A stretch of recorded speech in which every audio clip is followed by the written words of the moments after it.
Now it's time to get to number 4. Hold on, wait. It is. Wait. I should turn the music off? Yeah. Yeah. Turn the music off. I'm gonna send it. You turn the music off while you build up to number 4. Build up to number 4. I'm gonna let the people know what's going on. All right, dope. That's what's up. So, at number 4, we Brother Fam. Actually, spoiler alert. Brother Fam put pen to pad and took a look at the numbers of the 50 over the last couple of years, and you'll be seeing his breakdown of the 50 over the last couple of years, as well as now, more than likely tomorrow. BlackRasslin.com is the website. This brother right here, he wasn't even on piece of DDM. Shouts out. This brother right here wasn't even on the list last year. For a lot of people, they wasn't even thinking about like this brother. I don't want to say not being in contention, but like he was looked at in one way, and then through the grace of or through the miracle of focus and proper storytelling and friendship turning into to bitter rivalries. This man is literally on top of the world. This is no hyperbole whatsoever. From 0 to 100. From 0 literally to 100. Sheesh, don't even make no sense. Yeah. Not only is he a former WWE NXT North American champion, but he is your current NXT champion, as well as being, not gonna hold you, and people keep asking if this is gonna be for sale. I don't know yet. Your BRP cover star went from whooped, shouts out Carmelo, to ranked.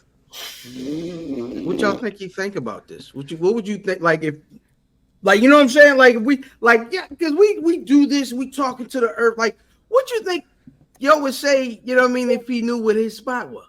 From whooped, to ranked to on the pod live with the BRP podcast.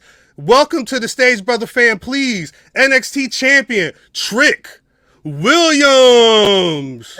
Hey.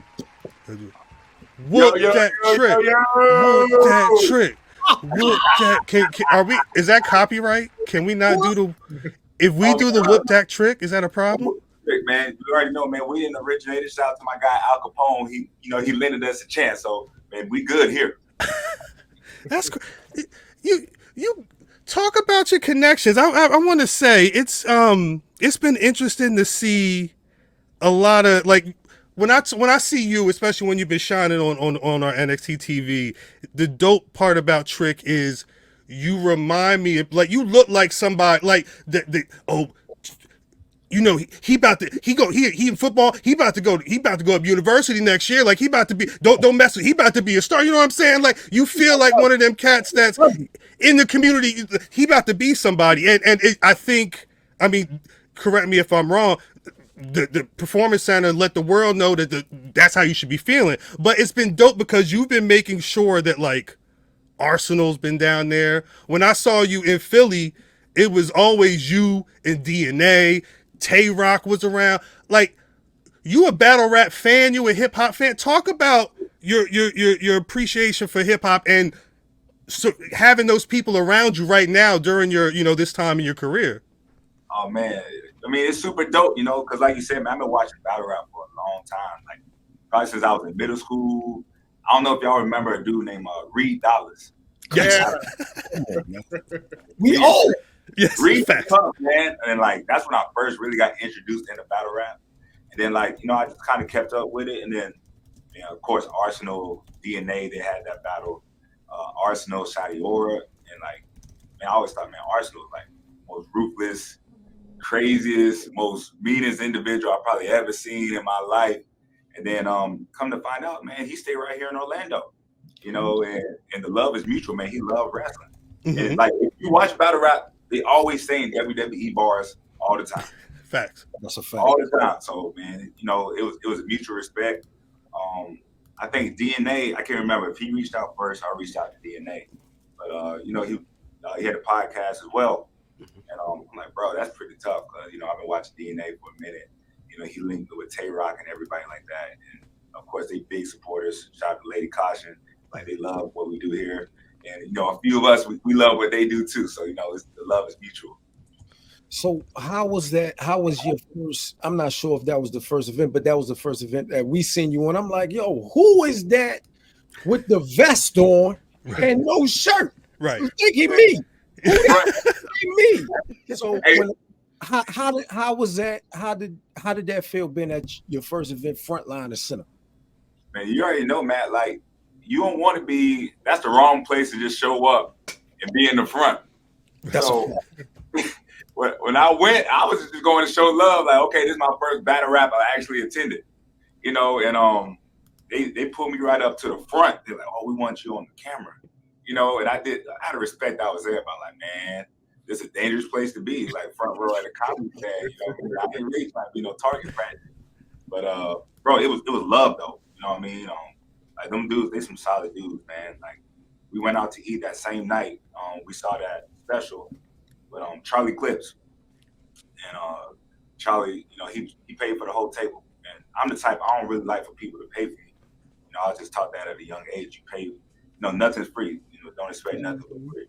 They said, Trip, we want you to come out with us. I go out with them, and then I pull my wallet out. Like, yo, that's not how we get down. You know what I mean? I got you. You family now. So, I didn't want to share that story. He didn't want me to share that story. But these some real dudes, you know what I mean? Like, shout out to all those guys, like, good people for real. So when you go out and about and you out being Trick Williams on a normal day, no ring work, none of that. Do you have no shirt on then too? Man, look, man, I've been finding a reason my whole life to walk around with my shirt off. They done messed up, let me be champ. I do what I want. Yeah, Trick said I got it. Oh, I'm on top. Let me, because what was you talk about the Fit Tuesday? It was red down. He had the Jordans on it. Yeah, man, look, man, I'm bold with it, man. I'm confident with mine. You know what I mean? Like, I'm here to make statements. Like, to me, I love, like, growing up watching blaxploitation movies. Like, I used to love pimps, like, their wordplay, how they dress, their confidence, all that type of stuff, like, really sat in with me. So, like, a lot of my stuff that I be rocking, I be having, like, some inspiration behind something when I was young. Like, man, this is how I want to dress for real. And now I get to be exactly who I want to be. So that's dope. That is interesting you say that, because I'm getting a flashback of the white boots from 2 weeks ago. Thanks. Yeah. It was definitely Shaft's big score. So I respect it. I got a lot of feedback on that on the internet too, but I ain't worried about that. My lady. That's the thing. Like, yo, you 6'4". You kind of look like me around here. Who gonna say something about it? Right. That's my thing is, I'm pretty sure everybody would love to walk around exactly how they wish they could walk around. Like, now, maybe, for whatever reason, a lot of us can't do that. Maybe it's our work environment. Maybe we don't look exactly the way we want to look. But I want to promote that. Like, hey, man, if you got something in your mind, this is how you want to walk around, man, why not? You know what I mean? Like, it off right now. Yeah, take the shirt off, dog. No.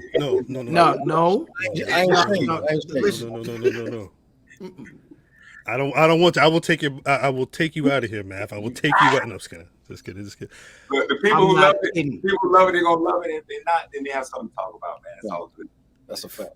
Facts. They got something to talk about. They got something to make memes about them. What was it? Trick Willy Wonka? Or how you feel when you see stuff like that? Because I mean, like, it's. I will say the timeline is locked in. I don't know how long the timeline been locked in, but over the last months, when did you get attacked by Carmelo and not know it was Carmelo? Once that drama really started, I think the timeline's been locked in. So it's dope to see reactions like that. The whole meme, they had you in the whole Yami. How you feel? How you feel? You adjusted? Are you ready for that side of it? The I may put Trick Williams in a meme that he wasn't ready for side of the being a WWE superstar. Man, to be honest with you, I guess this is the life that I signed up for. You know what I mean? Like, shoot, I asked for the ball. I asked for this title. I asked for the attention. You know, that's what all the beef was about in the first place. So whatever come with that, man, I gotta be ready for it. I ain't gonna lie, like I don't vanity search no more. Like I don't type my name in and see what people talking because that's too much. Because I care so much about the craft and what we do. You know what I mean? Like somebody's opinion, like I don't. You know what I mean? People, like I said, if people love it, they love it. If not, then shoot, you probably a fan later, or maybe not. It don't matter. I just gotta keep rocking. Yo, so how has it been? Because we've seen you come from you were playing. I don't want to call you a sidekick, but you were somebody's man. Okay. Now you are the guy. Right. How was that transition? Because this happened like this. Quick. Yeah, I mean, well, how much time I got? Go ahead. Go. No. You let us know when you can leave and you can keep going. Yeah. Let's talk about it. Well, you know what I mean? Like, me personally, man, a lot of people know I do have a football background. Yeah. And, being totally honest, like, football was my first love. I had dreams of going to play a long, successful career in the NFL. However, I found myself in a position in college, which was a very similar dynamic to what I played with Carmelo Hayes, where I was the guy who ran the decoy routes. I was the one always looking out for my boy. I'm blocking for my boy. I'm making sure everybody else looked good. And, and the result of that, like, man, I worked hard. I grinded hard, but I never feel like I really got my opportunity. And, sometimes that kind of just lingered with me. I'm like, man, what if I just say, yo, I need to stand up and say something for myself. Like, I can catch the ball too, man. I can make plays. You know what I mean? Like, I'm good. And, I had to live with that. Luckily, I was blessed with this opportunity, to become a WWE superstar. Luckily, things fell into position with all of this where I found myself being in a place I feel like I'm more natural here than I was ever playing football. It was just crazy how history repeated itself. Like, man, I'm doing the same thing I was doing when I was playing football. So, I mean, it's no disrespect. Like Carmelo Hayes, as we know, Melo's dope, man. Melo's the man. Like, I learned a lot from Melo.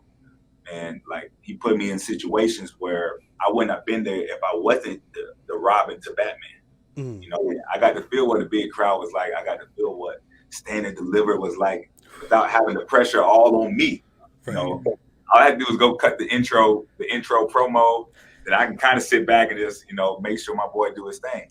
But I feel like that kind of helped me get ready for the big lights. And once I knew it was my time, man, I was like, I can't just sit back in the background and wonder if my opportunity is ever going to come. So that's what I did. I went to Shawn Michaels' office and I told him, like, hey, man, like, I love what I'm doing. Like, Carmelo, he's doing his thing. But I want to see what I can do. I want to see, where I can go. And he told me, he looked me straight in the eyes and he said, Trick, a lot of people ask for the ball, but they ain't ready for the ball. So, if I give you an opportunity and you ain't making plays, I'm going to sit you on the bench. I'm like, well, that's why I'm here, because I ain't here to be a Robin no more. So, what I mean? It was never a hate thing with Carmelo, but you know how things unfold.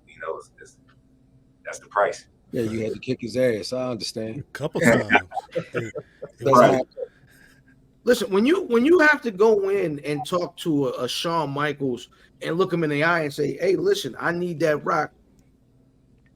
Is there a pep talk you have to give yourself before you go into that situation? Have you always had that? I'm gonna be real with y'all, man. Like, man, uncomfortable situations, these uncomfortable talks. Like, yeah, you feel it. You know what I mean? But you walk in that meeting room, your heart start beating a little bit. But like, man, I've been preparing for this a long time. You know what I mean? Like, shoot, I had to do the same thing. Before, like, I was compared to football. Like, I had to go to my coach's office and say, hey, I deserve a scholarship. Hey, I've been doing this. You know what I mean? And I feel like all of that's really been practiced for this moment. I had to go to Shawn Michaels' office, the heartbreak kid, look him in his eyes and say, thank you for everything you're doing for me. I've been on TV every single week. I love this, but I want more. You know what I mean? And, like, you feel it. I mean, it's pressure, but, taking a chance on yourself, man, like, you got to. At least that's how I looked at it. Like, I ain't had no other choice. I had to do it. Like, regardless of how nervous I might have been walking in the door, my mind was made up. I had to do it. What's it like now? I mean, you've been to Philly. Mav told me that they were shaking the roof off the Wells Fargo when they hit the music. That's what it felt like. Listen, I have the video, cause when that music hit, I said, "Oh my God!" Do you know what it looked like last night when They Not Like Us played? Oh man. It was just like that. I swear to you, no lie. I've never seen this in a pro wrestling show. Wow. You know, it's crazy because like I feel the energy, you know, performing, but like I feel like it's a total different experience when you just sitting there chilling. Like, man, I'm so turned up myself most of the time.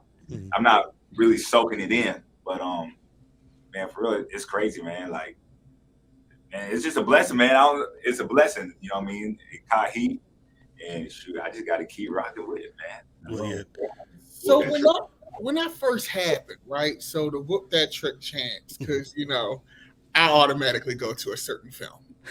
When you first started hearing those chants, when the crowd started getting into that, how does that feel when you get that initial like, okay, they're here for this. This is happening now. Like, what was it like to walk out and feel that for the first few times? Well, the first time that I recall it was really chanting "Whoop That Trick," it was early 2.0 days, and I had a tag match with Melo, and they started chanting "Whoop That Trick," and I remember we looked at each other like, I don't know if they with us or they against us. But you know, we just kept rocking with it. Then I might hit something, and he was chanting "Whoop That Trick." I said, okay, we got something. Word. Then I had that old theme song, that Bout It song, which was cool, but I don't feel like that was my type vibe of hip hop. You know what I mean? I'm from the South. You know, I like heavy bass. You know what I mean? Like that's how I rock out. And then it's crazy. Y'all talking about Kendrick Lamar, man. He has a song "Family Ties," and it starts off with them horns. I said, "Yo, I can rock with something like this." They're like, "Man, we want to get you a new theme song." They sent me something. I said, "Nah, give me something like this, Family Ties, Kendrick Lamar. I need heavy horns at the beginning because I need to feel like royalty when I'm coming out to the ring. Like, it sounds like a big deal. So give me heavy horns and give me a lot of bass." That's all I said, and I gave them Family Ties. And then they came back, like, 20 minutes. I said, "Oh, that's it right there." That's how it works. That's how you know. Who made that? I guess Rebel Music. I mean, like the guy Neil, he's on charge of music with the WWE department. But I don't know if he has engineers or whatever the case was. And they came back with that heat. They said, They said, maybe we should change this. Don't change a thing. Let it rock just like this. You guys do have input because a lot of people who don't know what happens behind the scenes, right? They just watch the show. So you guys do get input on your songs, your entrances, how that feels, what it's going for. Like, how much say do you have in that? To be honest with you, I think it depends who you are. It depends, you know, what stage you are in your career. And like the more you produce, I think the more rope, you know, they give you the, you know what I mean, to request certain things. Like I couldn't come out I don't feel like my first match, like, oh no, I need something else. Like, you know what I mean? You don't want to come off like, you know what I mean? Like you got to produce first. Right. So, but we do have best entertainment. Like they trust us sometimes to, you know, really like take full control of your experience. You know what I mean? And that's what I try to do as much as possible. I got a vision. I try to let it be known. So, Ethan Page, we've seen him be a hater, the hater that he is, for the last couple of weeks. How give us your feeling of seeing this person, kind of just storm into your promotion and demand a match. What's going on with that? I consider it a compliment. You know what I mean? That hey, you see what we got going over here, so golden that you want a piece. And I respect that. What I mean, thank you, Ethan Page. That's what's up. How he went about business. What I mean, he tried to skip the line. And y'all see my journey, man. I literally went from the bottom all the way to the top, and I didn't take no shortcuts. I took the stairs. I didn't take no elevator. So, what I mean? And, for him to think he can just jump the line, okay. I mean, that's cool. But now the reality of it is, as good as he is, as much work as he's done, he has to come see me face to face in that ring. It ain't about Twitter no more. It ain't about where you're from. It's about where you at. You asked for this opportunity. Now you got to come see me face to face. You got to perform. You got to produce. I'm going to look like $1 million every single time. So you got to be on top of your game, too. I got to have confidence in that. No. Jump the line to get this ass whipping. That's you heard him, Ethan Page. That's what happened. But wait, so speaking of, because it's interesting what's going on now, though. We've talked about you being the Robin to Carmelo's Batman for a bit, and now you Batman. This past Tuesday on NXT was a 25-man battle royal to determine the number one contender for your NXT Championship. That stunning piece of hardware that you've got sitting right there.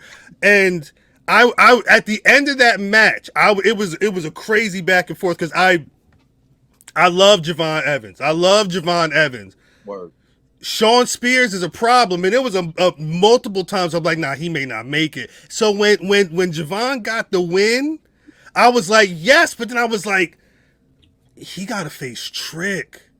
Right. He got to face it. And you just beat Ethan Page ass not too long ago. Like you're on a move right now. So like and y'all been cool. We've seen you two you've having each other's backs. Have you spoken to Javon since he won that match outside of the Performance Center? How are you feeling going into Heat Wave in a couple of weeks up in Canada? Because that weekend's gonna be hot. Yeah, it's gonna be hot. And before I even get started on that, man, shout out to the young OG, man. He is as good as advertised, man. He is everything that he shows you, man. Like, shout out to him. There's no hate this way. I think Buddy is great, and he shows that every single week. And with that being said, you gonna whip his ass. We all know, like, I've been through similar situations before where it goes from brotherhood to a bitter rivalry. So, with that being said, like, I just know when some lights come on, and just like I said about Ethan Page, but it's me versus you. Like, it ain't about your potential, it ain't about how great you are, it ain't about me seeing a young version of myself across the ring from me. Because I do see that, man. Like, he's full of energy. Like, he's fun to be around. Like, I see where I was, probably in a whole different career path playing football. But, he walked with joy. And you just see he just wants it all. He's ambitious. And I understand that. And I get that. And, But right now, I'm that top lion. He's a young lion.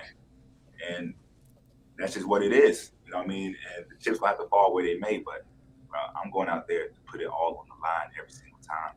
It doesn't matter who I'm against. That's just the reality of it. And that's interesting because you're going into this situation now as the top dog versus when you and Melo were going through your whole feud, you were kind of like on the rise. So is there a different mindset? I mean, I know you're going in, you're the champion, you're the guy, but you got somebody that's super hungry and now you're the guy. So you don't have that underdog edge anymore. How does that play into your psyche going into a match like this? To be honest with you, it is totally different. Like, Like, Melo's story is more relatable now. Just if I'm being 100, like, when you have everything in front of you, bro, that's a different type of hunger. I'm, you chasing to eat. But, now you're on the other side, I'm running so I don't get eaten, I'm the gazelle, getting chased by the young lions, So it's a different mindset, but I feel like my preparation stays the same. I was grinding before, I still grind now. And, you know, my story, I feel like my history, my past has really prepared me for these moments where, you know, I've always, you see the Michael Jordan documentary where he kind of makes up things in his mind sometimes, you know, to get him into that zone. Like, nah, I ain't satisfied. You know what I mean? Like, you drive, you know, this is the situation. Like, that's who I am to the core. You know what I mean? I have a walk-on story. Like, I got a chip on my shoulder. It's never enough. I have to go get it every single time. I'm still hungry. Like, NXT, I love NXT. NXT's popping right now. But I got so much more I want to do. You know what I mean? I ain't even touched the main roster yet. So, yeah. But hold up, Trick. Okay, you said you ain't touched the main roster, Trick. But I recall a SmackDown where you ran out. And to me, it sounded like the people was here for it. They was ready to whoop that Trick. I remember that SmackDown because you had the Louis Vuitton belt on. Man, shout out to the 305. Shout out to Miami, the home of Trick Daddy. $30. You know what I mean? So like, did that drive because you ready? You got your sights on the main roster in that next step. Getting the taste of that and then being received so well in that moment, did it kind of like say, I gotta get here, man. I gotta get here now. Like, how did that make you feel? Because I know I had chills and I'm not even in the ring. Oh, they done messed up. Let me get the ball. Look, man, I went to that SmackDown, and you know, of course, you know, the play. My boys in trouble. I have to go take care of it. You know, take care of the situation. Man, I ain't really realized the people was with it till maybe 5 seconds once everybody had cleared the ring. Then I was like, they do watch Tuesday nights. You know what I mean? So it was a wild moment, man. It was cool to see that transfer over. But I ain't gonna lie, that made me hungrier, man. Like, you know, I want that to be the reality. You know what I mean? You know what I mean? I just want to continue to grow. You know what I mean? Like I said, I feel like there's so much more to do. And feeling that, it just made me hungrier. You know what I mean? That was 13,000, 15,000, whatever that night. So, yeah, I can't wait. And like, you know, here's the interesting thing. And I say this all the time because we go back and forth on this show a lot. And I feel like there's a new energy. This is BRP, Black Rasslin Podcast. And I feel like there's a new energy with how Black talent is presenting themselves. And one thing I noticed about you, you feel like guys I know. That's what I'm saying. In real life. Like, when I watch you on TV, because, you know, I'm a fashion guy, right? So you had on the MCM, you know, fitted, led this earlier this week, the red joint, and you stay with a Louis Vuitton and a Gucci. And I'm like, okay, I'm from Baltimore City, first off. That's right down the street from Philly. So I'm like, he's giving dope boy swag, but it's in the E, but it's not pandering or goofy. You know what I'm saying? So, like, is that something that you actively think about, or this is just who you are and it's just translating really well on camera? Man, I guess it's translating really well, but like, man, if I can help it, I would never put out anything that I look and see as cringe. You know what I mean? Like, if I'm not feeling it, it's hard for me to, you know what I mean, to go out there and pretend. You know what I mean? Like, everything that I'm doing now is either something I've been doing for a very long time or something that I've been waiting to do. I just needed a reason to take my shirt off. You know what I mean? But I mean, honestly, that's what it is. I mean, like, I can't help it. You know what I mean? So this is what I grew up around. This is what I enjoy seeing. You know what I mean? And I feel like a piece of it is too. Like, I watch wrestling, especially Attitude Era. Like, my first cuss word, I opened a can of whoop ass at 3 years old. That was a long time ago. But like, afterwards, when I really grew into football, I feel like I wasn't as into wrestling as I once was.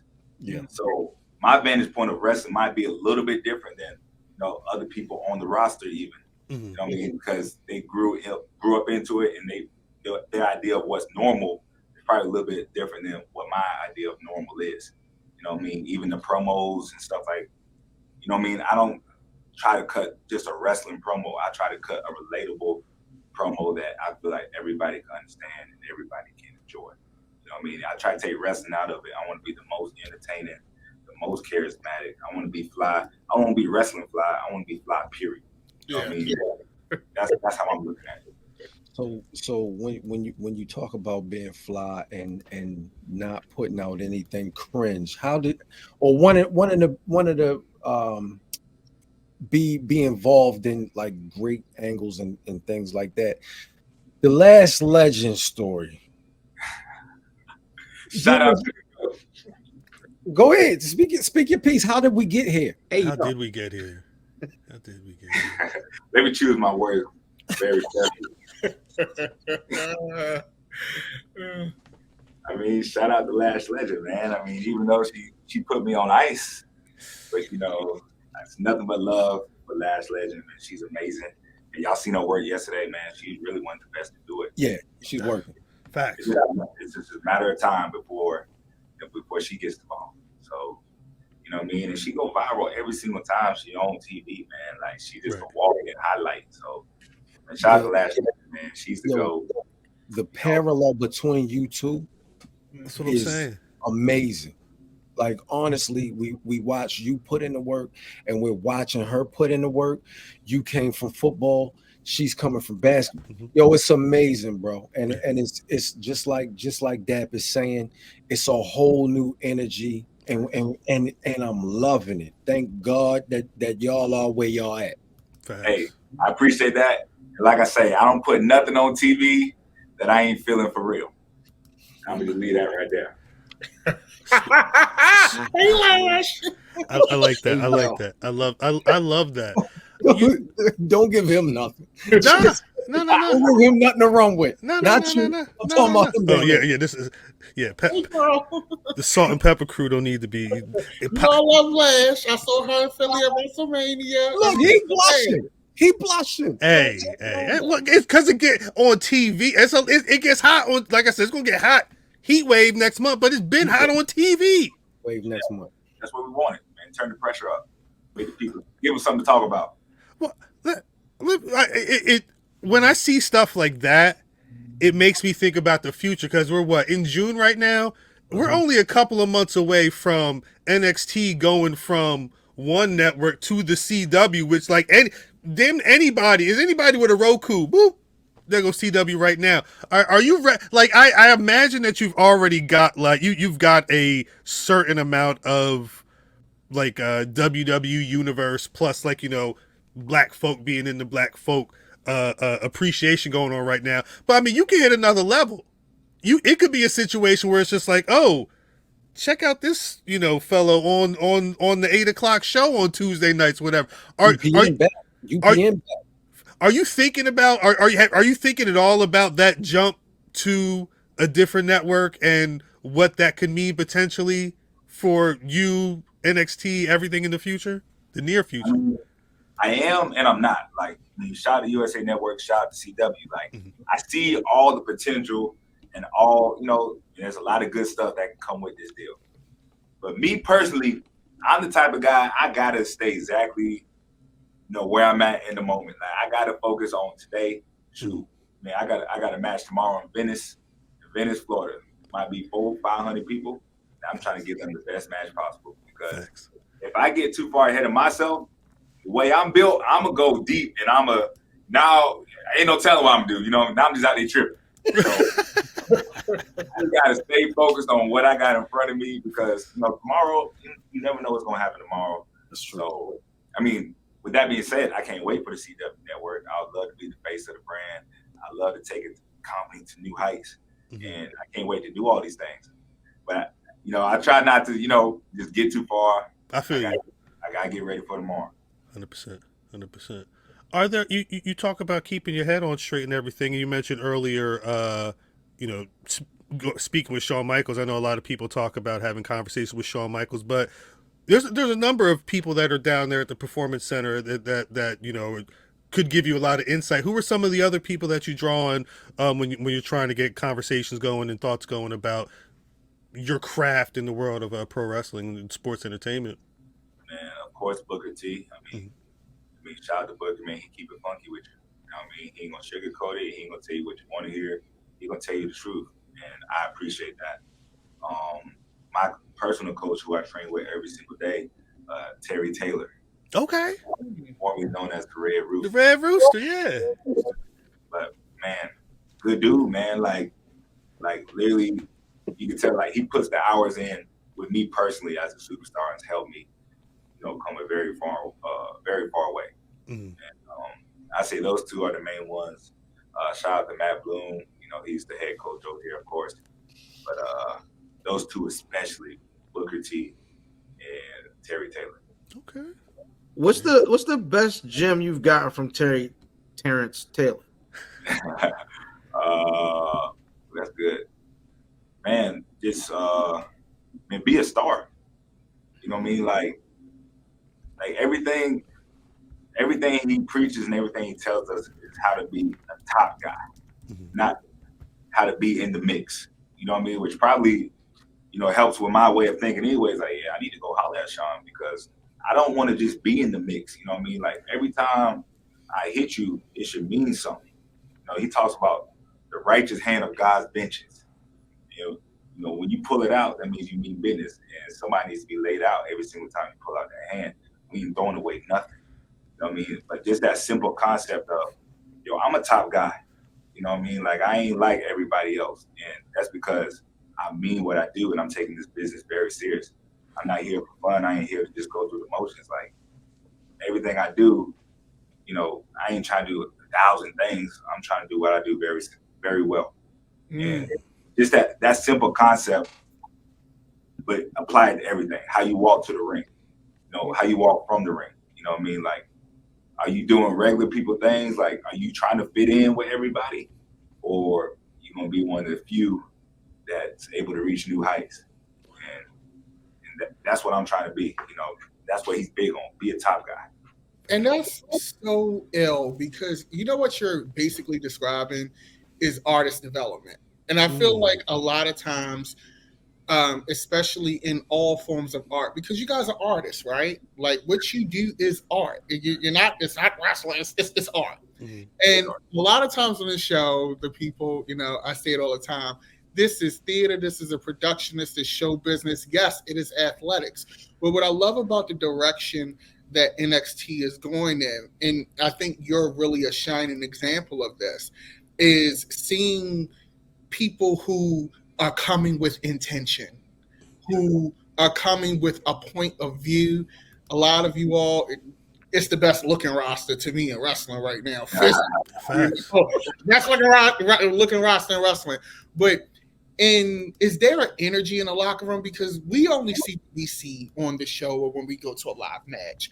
But is there a atmosphere in the locker room just amongst talent that says, as NXT, this is our mission statement? Because when NXT first switched over from black and gold to, the multicolor era, now we're in white and gold, there was this transitionary period. And then it's something like, as I watch NXT every week, it was something that happened where it seemed like the collective said, this is who we're going to be. And I feel like you and your story and how you kind of steamroll to where you are now to a certain degree is kind of a metaphor for that. Are you guys driving each other? What's that locker room like? No pun intended. Sorry. I think NIL has changed the game a lot. I don't feel like this is your typical wrestling locker room by any means. We have guys who have hit the indies and have put in the work and have put a lot of years into the business, who are very good at the craft. And shout out to these guys, because without them, man, we don't have a lot to work with. We don't have, those guys really respect the craft, and all of us should respect the craft. But, most locker rooms just have that vantage point, I feel like.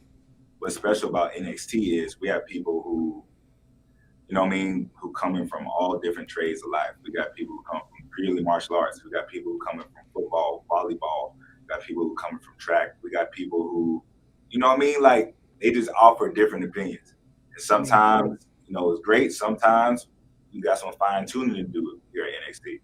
But for a majority, I think a lot of us come from a mindset of, we come from team sports. So, but at the same time, we all competitive. We all want to shine, we all want to look good. And it's kind of refreshing, but I think that's what it is. It's just a big mix of like a lot of different people in our locker room who are all working towards the same goal, as opposed to people who might come from a similar background, all working towards the same goal. Like, I'm one of the old heads here at NXT now, and I've been here like 3 years. That's great. You know what I mean? Oh. But I have more experience in probably 90% of the locker room here. Mm-hmm. And I'm looking at it now, like I can see both sides. I feel like a hybrid sometimes because I did play sports, I did all of that. I tried out twice, to get to the WWE. The first time they said, okay, you have a look, you have charisma, but go learn how to wrestle when we bring you back for another tryout. So I went to a school in Philadelphia, I can't say the name, but and I saw the game from a totally different vantage point. Like we wrestled on a bloody canvas, like they were doing wild shows, dudes getting paid $5-10 for their work. 10 people in the crowd, big shows, maybe 200.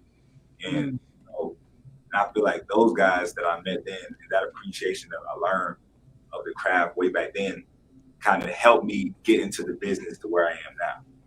But at the same time, I understand the athlete who's coming into it for the first time. Like, oh, I'm just going to go wear this. I'm just going to go do that. Yeah, you can, but you need to know what you're doing. You need to understand the craft. You need to respect it at the same time.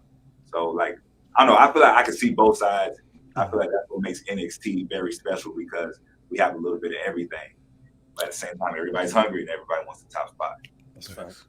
It's definitely a little bit of everything. And you said you're an old head at NXT and NXT years. We're going to say NXT. In NXT years. But with that being said, you have now an NXT talent coming who used to be in NXT Black and Gold. You have talent coming from other rosters.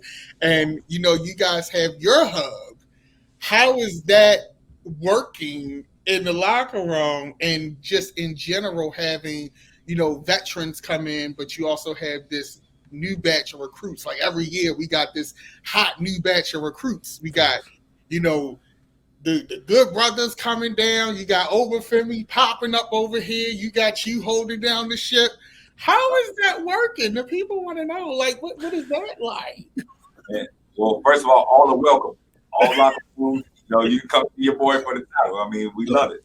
Yeah. But it's funny you say that. Think about the haircut line. You know what I mean? Like, who gets the first cut in the haircut line? Should it be the champ? Should it be the guy who's been wrestling for 20 years, who, he's paid his dues? Should it be the guys who, who kill it every single night? Should it be the guy who has the first match? You know what I mean? And that's kind of exactly what it is now. Like, we show up to the buildings like, who should get the first cut? Where's that healthy competition? You know what I mean? Like, hey, you want the same spot that I want, you know what I mean? But right, who deserves it? You know what I mean? So it's an interesting dynamic that we have here. You know what I mean? But I'm respectful. You know what I mean? Like, of course. Get your cut, but get what I'm saying. See, hurry up, get your cut. this is. Hurry up, get out of here. But it's this drive and this mentality that can make Trick Williams go from, again, being the man standing next to the man to being the man in a year's time. Circling back to being number 4 in our BRP 50 of the running down of the 50 best black pro wrestlers, male, female, mainstream, indie. The vibe. How do accolades like that? What does that type of appreciation feel like for you, Trick? Outside of the gold and the status of being a WWE superstar, I imagine you feel a way when you're at the performance center, and because those brothers out there, they loud, they live every week, and I imagine they feel like they got a connection with you. What's that been like, knowing that you are a dope WWE superstar, but what you represent for us and other people out there, especially the people coming up, is also may have even more importance than just seeing get the win over the guy. Talk about that. First thing first, shout out to the Black Wrestling Podcast. And I watch y'all show when I can. Sometimes we busy and everything. Facts. But man, what y'all do, representation matters. And this whole list, the whole idea, like a lot of people getting credit that they deserve, I think that's an awesome thing. You know what I mean? So I'm crying.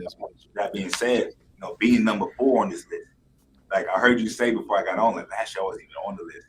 So the jump to number 4 is completely insane. You know what I mean? I'm grateful. And, I wear that with pride, because, I feel like, the work that we do, like, we care a lot about the craft. We work hard for the craft.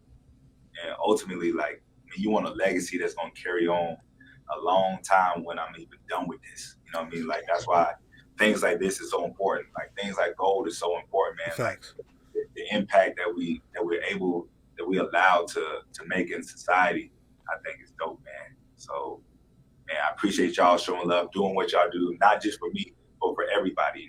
Giving everybody their spotlight. I'm sure everybody appreciate that. And to me, I don't take it for granted at all. And I'm glad I can be here and chop it up with y'all.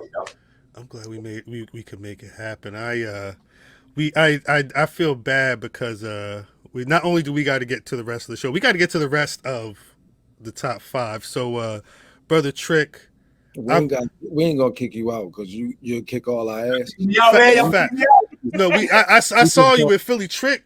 That's I would need a weapon or something. I would need a cane or something. I take. Hey. But I'll say we'll stop. We'll stop this conversation now. We should, hopefully we could pick this up in the future at some point. That was a great way to end it off, man, for me. Thank y'all so much for inviting me, man. It's an honor to be number 4 on the list. Shout out to the Black Wrestling Podcast. We here. We always going to be here. Let's talk about it. Facts. All right, Trick. Mimi said hi, Trick. Salt. Salt had to get her words in there. All right, Trick. Salute, Salute, BB. Salute. Take it easy, Trick. We'll talk soon, my brother. Shout out to y'all. Thank you.